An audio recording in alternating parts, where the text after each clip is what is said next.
ಇನ್ನು ಮುಂದಿನ ಸಿಎಂ ಪ್ರಮಾಣ ವಚನ ಕಾರ್ಯಕ್ರಮಕ್ಕೆ ಭರ್ಜರಿ ಸಿದ್ಧತೆ ನಡೀತಾ ಇದ್ದು ನಾಳೆ ಶಾಸಕಾಂಗ ಪಕ್ಷದ ಸಭೆಯ ಬಳಿಕ ಸಮಯ ಸ್ಥಳ ನಿರ್ಧಾರ ಆಗುತ್ತೆ. ಡಿಪಿಆರ್ ಪೊಲೀಸ್ ಇಲಾಖೆ ಸಭೆ ಮಾಡಿ ಕಾರ್ಯಕ್ರಮಕ್ಕೆ ತಯಾರಿ. ಸೂಚನೆ ಬಂದ ತಕ್ಷಣ ವೇದಿಕೆ ಸಿದ್ಧಪಡಿಸುವುದಕ್ಕೆ ಅಧಿಕಾರಿಗಳು ತಯಾರಿ ನಡೆಸ್ತಾ ಇದ್ದಾರೆ. ವಿಧಾನಸೌಧದ ಆವರಣಕ್ಕೆ ಶಾಮಿಯಾನ, ಟೇಬಲ್, ಕುರ್ಚಿಗಳು ಬಂದಿವೆ. ಪ್ರಮಾಣ ವಚನಕ್ಕೆ ಸ್ಥಳ ಫೈನಲ್ ಆಗ್ತಿದ್ದಂತೆ ಸ್ಟೇಜ್ ಹಾಕ್ತಾರೆ ಸಿಬ್ಬಂದಿ. ನಾಳೆ ಶಾಸಕಾಂಗ ಪಕ್ಷದ ಸಭೆ ಇದೆ. ನೂತನ ನಾಯಕನ ಆಯ್ಕೆಯಾಗುತ್ತೆ.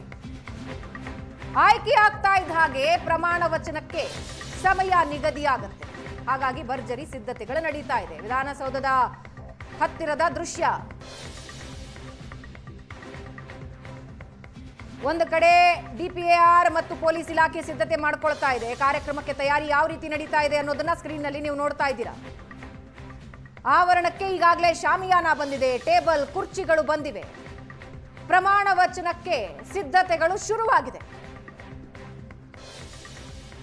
ಸಿದ್ದರಾಮಯ್ಯನವರ ರಾಜೀನಾಮೆಯಿಂದ ತೆರವಾಗಿರುವಂತಹ ಮುಖ್ಯಮಂತ್ರಿ ಸ್ಥಾನಕ್ಕೆ ಹೊಸ ನಾಯಕರನ್ನು ಆಯ್ಕೆ ಮಾಡಿಕೊಳ್ಳಲಿಕ್ಕೆ ಶಾಸಕಾಂಗ ಪಕ್ಷದ ಸಭೆಯನ್ನು ಕರೆದಿರುವಂಥದ್ದು. ಆದರೆ ಅಲ್ಲಿ ಆಯ್ಕೆ ಆದ ನಂತರ ಮುಂದೆ ಮುಖ್ಯಮಂತ್ರಿ ಯಾರಾಗ್ತಾರೆ, ಯಾವಾಗ, ಎಲ್ಲಿ, ಪದಗ್ರಹಣ ಎಲ್ಲಿ ಅನ್ನುವಂಥ ಒಂದಷ್ಟು ಏನು ತಯಾರಿಗಳು ನಡೀತಾ ಇರುವಂಥದ್ದು. ಆದರೆ ಈ ಕ್ಷಣದವರೆಗೆ ಯಾವತ್ತು, ಎಲ್ಲಿ, ಯಾವ ಸಮಯದಲ್ಲಿ ಪ್ರಮಾಣವಚನ ಕಾರ್ಯಕ್ರಮ ನಡೆಯುತ್ತೆ ಅನ್ನುವಂಥದ್ದು ಇನ್ನೂ ನಿಗದಿಯಾಗಿಲ್ಲ. ಆದರೆ ಡಿಪಿಆರ್ ಮತ್ತು ಪೊಲೀಸ್ ಡಿಪಾರ್ಟ್ಮೆಂಟಿಂದ ಪದಗ್ರಹಣ ಕಾರ್ಯಕ್ರಮದ ತಯಾರಿಯನ್ನು ಈಗಾಗಲೇ ಮಾಡ್ಕೊಂಡಿರುವಂಥದ್ದು. ಅಂದರೆ ಇನ್ನೇನು CLP ಸಭೆ ಆದ ನಂತರ ಒಬ್ಬ ಹೊಸ ನಾಯಕ ಆಯ್ಕೆ ಆಗ್ತಾರೆ. ಅದಾದ ನಂತರ ಪದಗ್ರಹಣ ಆಗುತ್ತೆ, ರಾಜಭವನದ ಒಂದಷ್ಟು ಮಾಹಿತಿ ಬರುವಂಥದ್ದು. ಆದರೆ ಆ ಕೊನೆ ಕ್ಷಣದಲ್ಲಿ ಏನೆಲ್ಲ ಕಾರ್ಯಕ್ರಮ ಅಂದರೆ ಏನೆಲ್ಲ ಆಯೋಜನೆ ಮಾಡಬೇಕು, ಎಲ್ಲಿ ತಯಾರಿಗಳು ಮಾಡ್ಕೊಳ್ಬೇಕು ನಿಟ್ಟಿನಲ್ಲಿ ಈಗಾಗಲೇ ತಯಾರಿಯನ್ನು ಮಾಡಿರುವಂಥದ್ದು. ಅದಕ್ಕೆ ಒಂದು ಪೂರಕವೆಂಬಂತೆ DPAR ಅಧಿಕಾರಿಗಳ ಸೂಚನೆ ಮೇರೆಗೆ ಈಗಾಗಲೇ ವಿಧಾನಸೌಧದ ಕಾಂಪೌಂಡ್ ಒಳಗಡೆ ಈಗೇನೋ ಒಂದಷ್ಟು ವೇದಿಕೆಯನ್ನು ಸಿದ್ಧ ಮಾಡಲಿಕ್ಕೆ ಏನೆಲ್ಲ ತಯಾರಿಗಳು ಬೇಕು ಅದೆಲ್ಲವೂ ಮಾಡಲಾಗಿರುವಂಥದ್ದು ನಾವು ನೋಡ್ತಾ ಇದ್ದೀವಿ. ದಿಬ್ಬದೇವಿ ಟೆಂಟ್ ಹೌಸಿಂದ ಒಂದಷ್ಟು ಏನು ಸ್ಟೇಜನ್ನು ಹಾಕಲಿಕ್ಕೆ ಏನು ಪರಿಕರಗಳು ಬೇಕು ಆ ಎಲ್ಲ ಪರಿಕರಗಳನ್ನ ಈಗಾಗಲೇ ತಂದು ನಿಲ್ಲಿಸಿದ್ದಾರೆ. ಆದರೆ ಇವರಿಗೆ ಒಂದು ಸೂಚನೆಯನ್ನು ಕೊಡಲಾಗಿರುವಂಥದ್ದು. ಅಂದರೆ ನಾವು ಹೇಳ್ತೇವೆ, ನೀವು ರೆಡಿ ಇರಿ, ನಾವು ಹೇಳಿದ ತಕ್ಷಣಕ್ಕೆ, ನಾವು ಹೇಳಿದ ಜಾಗಕ್ಕೆ ನೀವು ಒಂದು ಎಲ್ಲ ವೇದಿಕೆಯನ್ನು ಸಿದ್ಧ ಮಾಡಬೇಕು ಅನ್ನೋ ನಿಟ್ಟಿನಲ್ಲಿ ಸೂಚನೆಯನ್ನು ಕೊಟ್ಟಿರುವಂಥದ್ದು. ಈಗ ಸದ್ಯಕ್ಕೆ ಇರುವಂಥ ಮಾಹಿತಿ ಪ್ರಕಾರ ಸೋಮವಾರ ವಿಧಾನಸೌಧದ ಮುಂಭಾಗದ ಮೆಟ್ಟಿಲಿನಲ್ಲಿ ನಡೀಬಹುದು ಅನ್ನುವಂಥದ್ದು. ಮತ್ತೊಂದು ಕಡೆ ಹೆಚ್ಚು ಜನರನ್ನ ವಿಧಾನಸೌಧದ ಮುಂದೆ ಸೇರಿಸಲಿಕ್ಕೆ ಸಾಧ್ಯ ಇಲ್ಲ. ಅದ್ರ ಜೊತೆಗೆ 5,000ಕ್ಕಿಂತ ಹೆಚ್ಚು ಜನರನ್ನು ಸೇರಿಸಲಿಕ್ಕೆ ಸಾಧ್ಯ ಇಲ್ಲ. ಒಂದು ವೇಳೆ ಜಾಸ್ತಿ ಜನ ಆಗ್ತಾರೆ ಅನ್ನೋದಾದರೆ ಕಂಠೀರವ ಸ್ಟೇಡಿಯಂನಲ್ಲಿಯೂ ಕೂಡ ಕಾರ್ಯಕ್ರಮ ಮಾಡುವಂಥ ಅಂದರೆ ಸಾಧ್ಯತೆಗಳು ಕೂಡ ಇರುವಂಥದ್ದು.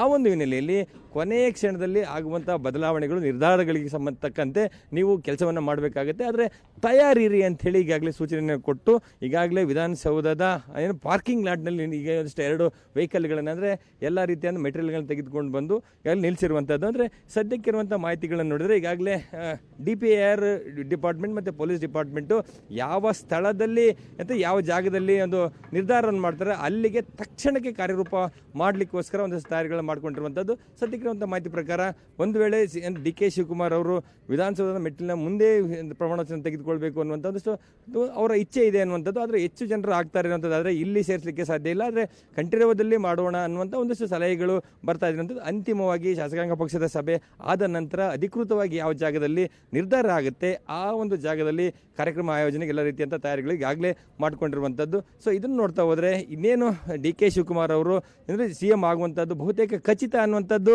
ಒಂದು ಕಾಂಗ್ರೆಸ್ ಪಕ್ಷದಲ್ಲಿ ಎಷ್ಟರ ಮಟ್ಟಿಗೆ ಅದು ಖಚಿತ ಆಗಿದೆಯೋ ಅದೇ ನಿಟ್ಟಿನಲ್ಲಿ ಅಧಿಕಾರಿಗಳು ಕೂಡ ಈ ಒಂದು ಕಾರ್ಯಕ್ರಮವನ್ನು ಮಾಡಲಿಕ್ಕೆ ತಯಾರಿಗಳನ್ನ ಈಗಾಗಲೇ ಮಾಡ್ಕೊಂಡಿದ್ದಾರೆ. ಕ್ಯಾಮರಾಮನ್ ಯುವರಾಜ್ ಜೊತೆ ರಮೇಶ್, ಏಷ್ಯಾನೆಟ್ ಸುವರ್ಣ ನ್ಯೂಸ್, ಬೆಂಗಳೂರು.